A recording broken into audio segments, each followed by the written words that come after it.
I'm reminded of when Hans told us about how he's never really happy with the scores that he finishes. And, the exception, I think, he said on Interstellar, I felt like that was all beautiful. I had to say. And like in that case, at least for the moment, I was happy with, with how Interstellar played out. But everything else I would do differently. And I'm curious about this, like whether starting early gives you, I don't know, a fuller satisfaction maybe at the end of the day. Yeah.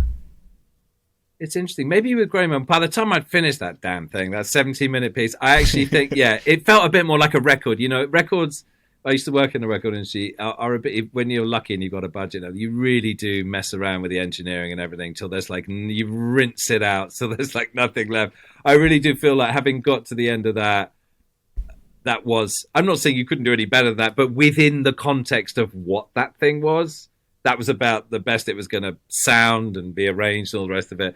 But I think that's one of the things I learned from Hans. One of the things that makes Hans so restless and not, by the time everyone's copying Hans, he's moved on, Right.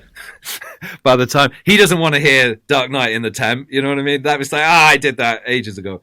I think one of his many great qualities is precisely that there's a restlessness that he'll really work on something, and then as soon as it's the next thing, it's like fire all creative imagination into the next thing, as if it's a ground zero, as if you're not Hans Zimmer, as if there aren't a million posters on the wall with all these huge, as if there's no. I remember, I don't know if I should share this, but I remember him looking quite sheepish and pale one day, and I was like, "You're right," and I think he'd got to the point where he'd done this amazing suite for Dark Knight, and had sent it to Chris, but hadn't heard back yet.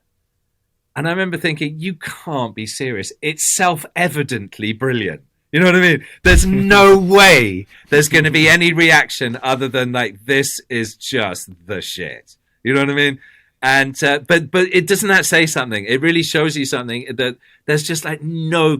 If anyone could even have a milligram of complacency, it would be the legacy and track record of having nailed so many films, being known for pushing, the boundaries around and doing interesting things. And yet there he was, like, still as if it was almost early in his career, like waiting to hear back to make sure the director liked it. And that is almost the secret to creative success, because there's no. Well, you took some of that, because you are saying, there's no way I'm going to work during this period. And then with nobody telling you to, you spent the whole time writing something that you couldn't. That's true. Once you had it in your brain, you had to do it. And every now and then I go through periods of thinking, I don't know, is this thing just a big old inflated load of old crap? And Fee would come in, what are you talking about?